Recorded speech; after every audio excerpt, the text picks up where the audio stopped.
Bismillahirrahmanirrahim. Assalamualaikum warahmatullahi wabarakatuh. Alhamdulillah, puja dan syukur senantiasa kita panjatkan kepada Allah Subhanahu wa Ta'ala. Begitupun juga salat dan salam senantiasa kita curah dan limpahkan kepada baginda Nabi besar Muhammad sallallahu alaihi wasallam. Alhamdulillah, sekali lagi puji dan syukur senantiasa sebagai seorang hamba kita berikan, kita curahkan, kita limpahkan hanya kepada Allah, pencipta manusia yang memiliki kehidupan dan yang mengendalikan seluruh alam dan yang jelas akan membangkitkan kita setelah kematian kita.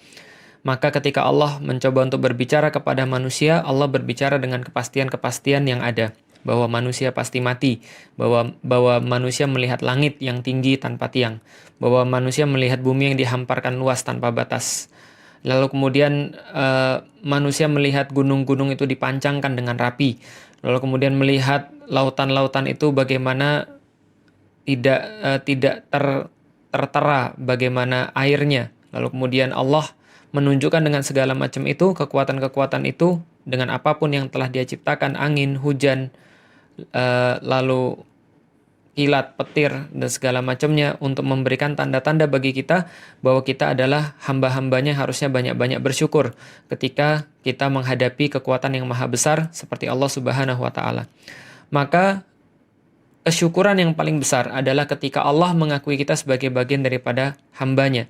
Karena ketika seorang hamba itu tidak memiliki Tuhan yang mengakuinya, maka jelas hamba-hamba itu berada dalam kesulitan. Maka kita memulai hubungan kita kepada Allah Subhanahu wa Ta'ala dengan ucapan Alhamdulillah. Begitulah kita memulai dalam sholat kita. Maka mudah-mudahan kita senantiasa bersyukur kepada Allah atas segala yang Allah berikan kepada kita, dan mudah-mudahan kita senantiasa beristighfar terhadap apapun dosa-dosa kita, karena beristighfar kepada Allah termasuk bagian daripada satu kesyukuran juga. Salat dan salam semoga tercurah dan terlimpahkan pula kepada baginda Nabi besar Muhammad sallallahu alaihi wasallam, manusia mulia yang senantiasa akan mendapatkan puji-pujian sampai dengan akhir zaman, karena kapanpun namanya diucapkan maka puji-pujian senantiasa otomatis berada di atasnya. Nama Muhammad itu berasal dari kata hammada yang artinya adalah pujian-pujian yang banyak, atau Ahmad yang berarti pujian yang paling tinggi. Maka teman-teman sekalian, tidak ada satupun manusia di atas muka bumi ini yang layak untuk ditiru, yang layak untuk diteladani, yang layak untuk diidolai melebihi daripada Rasulullah Muhammad sallallahu alaihi wasallam. Dan mudah-mudahan rasa cinta yang keluar dari dalam diri kita adalah rasa cinta yang tulus, karena kita senang, karena kita ridho, karena kita bangga menjadi bagian daripada umat Rasulullah Muhammad sallallahu alaihi wasallam. Alhamdulillah teman-teman sekalian yang dirahmati Allah, ini sudah part ke-12 daripada ngaji jomblo teman-teman sekalian. Dan kemarin kita sudah bahas tentang cara meyakinkan orang tua bagi laki-laki. Dan kita coba untuk bahas cara meyakinkan orang tua bagi perempuan. Dan saya baru membahas untuk meyakinkan orang tua sendiri, belum untuk meyakinkan orang tua orang lain. Yang mudah-mudahan sebagiannya akan kita bahas pada sharing kita pada kali ini. Nah, kenapa? Karena awalnya memang kita akan mulai dengan orang tua kita dulu. Andaikan orang tua kita dulu itu tidak bisa menerima kalau kita mau menikah, maka bagaimana orang tua yang lain menerima kita? Kalau seorang laki-laki tidak mampu meyakinkan bapaknya sendiri, bagaimana dia bisa meyakinkan bapaknya orang lain? Nah, itu adalah sederhana pemikirannya. Maka kita sudah bahas ketika berkaitan dengan laki-laki, maka seorang laki-laki harus menunjukkan apapun yang bisa diperbuat oleh ayahnya, maka dia bisa melakukannya. Tanggung jawab, kecerdasan emosional, caranya untuk mengatur harta, dan segala macamnya. Dan itu belum saya bahas kemarin. Yang sedikit akan saya bahas juga berkaitan dengan perempuan. Jadi maksudnya teman-teman sekalian, di dalam Islam itu bukan berarti harta tidak diperhatikan. Kadangkala saya melihat banyak orang yang tidak terlalu membahas atau kurang tepat membahas tentang pernikahan, bahwa seolah-olah harta itu tidak penting. Harta itu penting walaupun bukan segala-galanya. Betul, ketika di dalam pernikahan, itu yang harus kita utamakan terlebih dahulu adalah perspektif dalam menikah. Untuk apa sih kita sebenarnya menikah? Tapi kita juga harus memperhatikan harta, harus memperhatikan fisik. Kenapa? Karena Allah menyuruh kita untuk memperhatikannya. Misal di dalam Al-Qur'an Allah berfirman, "Ar-rijalu qawwamuna 'alan nisa." Sesungguhnya laki-laki itu adalah qawwamnya perempuan. Qawwam ini bukan hanya memimpin, bukan hanya menjadi terdepan, tapi qawwam ini juga artinya pensupport, sebagaimana satu pasak yang mensupport tiang. atau sebagaimana satu tiang yang dijadikan sebagai tempat sandaran. Ini yang dinamakan dengan qawam.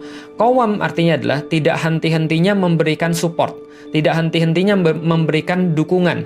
Kalau seandainya seseorang tuh mau untuk bersandar, dia harus bersandar pada satu tiang yang kuat, dia harus bersandar pada satu tiang yang nggak boleh jatuh. Maka itulah yang dimaksud dengan qawam bagi laki-laki. Jadi laki-laki bukan hanya pemimpin bagi wanita, bukan hanya dia mengarahkan wanita, tapi dia menjadi sandaran bagi wanita, dia menjadi tempat untuk berharap bagi wanita, dia yang melindungi wanita, dia yang kemudian menjaga, mengayomi, memberikan ketentraman bagi wanita. Karena ar-rijalu qawwamuna 'alan nisa bima fadallallahu ba'dahum 'alal ba'd. Kata Allah, kenapa ar-rijal itu, laki-laki itu diutamakan atas perempuan? Karena laki-laki telah dilebihkan atas perempuan dalam satu hal, dan perempuan juga dilebihkan atas laki-laki dalam satu hal. Maka bisa jadi ketika dalam urusan-urusan tertentu laki-laki menjadi pemimpinnya, dalam urusan-urusan yang lain perempuan yang menentukan. Misal ketika Rasulullah mengatakan, setiap kalian adalah pemimpin, kullukum ra'in. Jadi setiap dari kalian adalah pemimpin dalam urusannya masing-masing. Wa kullukum mas'ulun an ru'iyatihi. Dan setiap daripada kalian yang menjadi pemimpin itu akan diminta pertanggungjawabannya atas apa yang kalian pimpin di situ. Maka seorang perempuan, Rasulullah menjelaskan, adalah pemimpin dalam rumahnya. Maka ibu itu adalah seorang ummu warabatul bait. Dia pengendali daripada rumah tangga. Maka laki-laki adalah ketika dia punya pemimpin atas sesuatu, maka perempuan juga punya kepemimpinan terhadap sesuatu. Nah, ketika Allah jelaskan laki-laki adalah supportnya perempuan, adalah pemimpinnya perempuan, adalah pengarahnya daripada perempuan dalam satu titik, karena dia telah dilebihkan dalam satu titik dan perempuan dilebihkan dalam hal yang lain. Lalu Allah katakan, wa bima anfaqu min amwalihim, dan karena laki-laki itu sudah mengeluarkan sesuatu daripada hartanya. Ini bukan sebuah bentuk dominasi terhadap perempuan, tapi ini adalah sebuah bentuk kewajiban atau penegasan terhadap tugas laki-laki. Jadi seolah-olah gini, jadi sayang sekali di antara kita kebanyakan membaca ayat ini untuk dalam tanda kutip membuat wanita itu seolah-olah inferior daripada laki-laki, seolah-olah lebih lemah daripada laki-laki. Bukan. Cara bacanya yang salah begini, cara baca yang salah. Laki-laki adalah pemimpinnya perempuan. Karena laki-laki telah dilebihkan atas perempuan. Dan karena laki-laki sudah ngeluarin duit, maka perempuan harus taat. Nggak gitu ceritanya. Nggak gitu cara bacanya. Tapi yang dimaksud dengan ar-rijalu qawwamuna 'alan nisa, seorang laki-laki, dia adalah penjaga, pelindungnya perempuan, memberi kenyamanan pada perempuan, tempat bersandarnya perempuan, tempat dia untuk mengandalkan sesuatu. Andaikan dunia runtuh, kalau seandainya laki-lakinya tetap di situ, dia merasa bahwa dia kuat. Kenapa? Karena ar-rijalu qawwamuna 'alan nisa. Itu yang pertama. Lalu kemudian yang berikutnya, karena Allah telah melebihkan laki-laki terhadap wanita dan Allah melebihkan wanita terhadap laki-laki. Ba'dohum ala ba'd.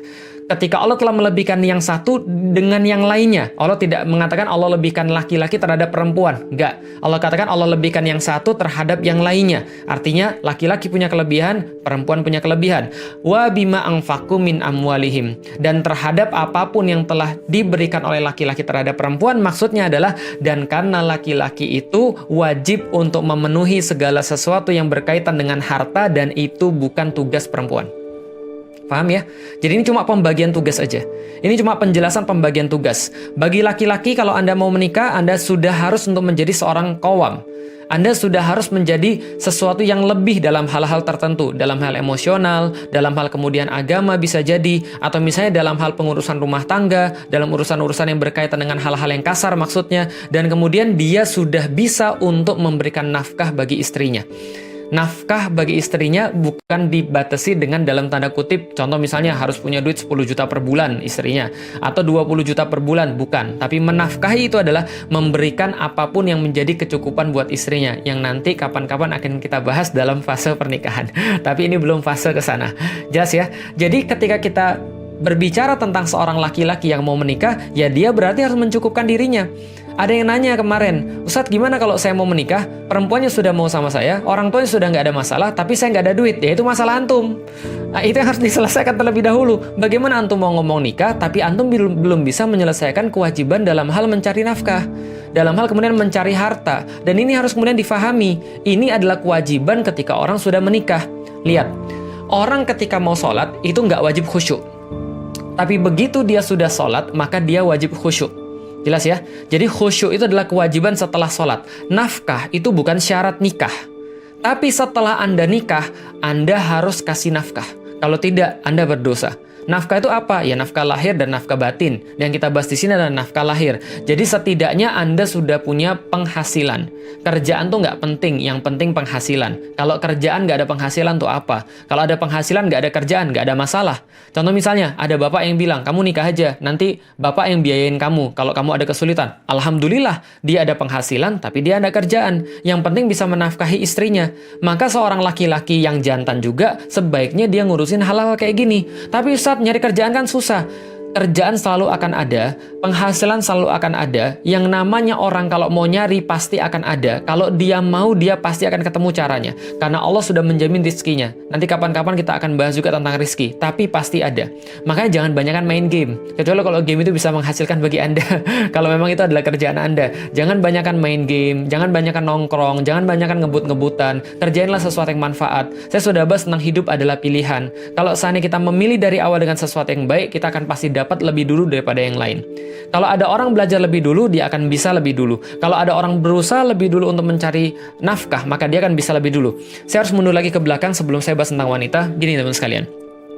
Dulu ketika saya masih SMP, saya masih ingat sekali teman-teman saya itu, kalau seandainya mereka di kelas, itu kalau yang cowok-cowok suka pakai anting-anting sebelah kiri.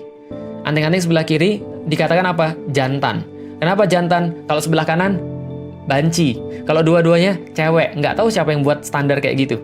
Tapi saya katakan saya nggak mau ikut-ikutan kayak begini. Kenapa? Karena saya tahu dan saya yakin suatu hari nanti ketika saya lulus SMP, saya akan masuk SMA. Setelah saya masuk SMA, saya akan kuliah. Setelah saya masuk SMA, lulus lalu kuliah. Setelah kuliah saya lulus, saya akan cari kerja atau cari penghasilan. Setelah itu saya akan cari istri. Setelah itu saya akan punya anak. Dan ketika saya punya anak, saya harus memastikan anaknya bangga pada bapaknya. Ini pemikiran waktu saya belum muslim. Ini pemikiran logika normal aja. Logika normalnya adalah ketika saya bersiap-siap sekarang, saya akan memanen nantinya.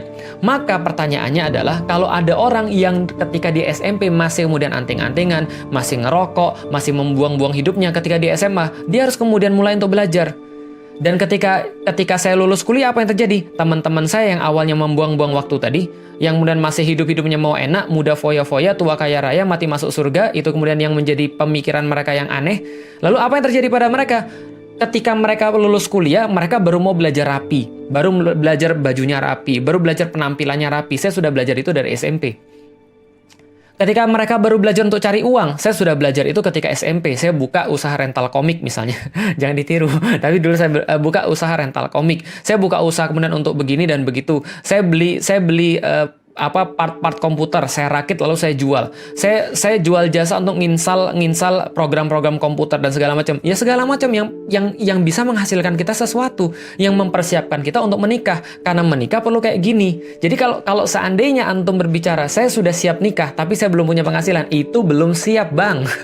Jelas ya? Jadi ini adalah maksudnya paham tentang kecerdasan agama, yang kedua adalah kecerdasan emosional, yang ketiga adalah kecerdasan finansial atau yang bersifat fisik, ragawi, dan juga dipastikan kita bukan orang-orang yang tidak menjaga diri. Karena penting sekali di dalam pernikahan nanti juga akan dilihat ini orang penyakitan atau tidak, ini orang sehat atau tidak.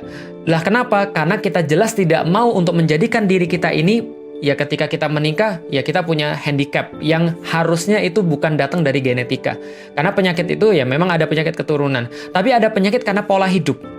Nah, maka pastikan diri kita tuh secara ragawi siap. Nah, itu adalah persiapan secara fisik, yaitu adalah harta, ragawi, dan hal-hal yang lain yang berkaitan dengan fisik. Cara merawat tubuh, merawat wajah, mbok ya rambut disisir, mbok ya dikeramas, gitu kan ya. Mbok ya cari baju, cara penampilan yang bagus. Ini adalah fisiknya. Nah, semua persiapan yang saya bahas untuk laki-laki tadi, itu semua berkaitan juga dengan persiapan wanita.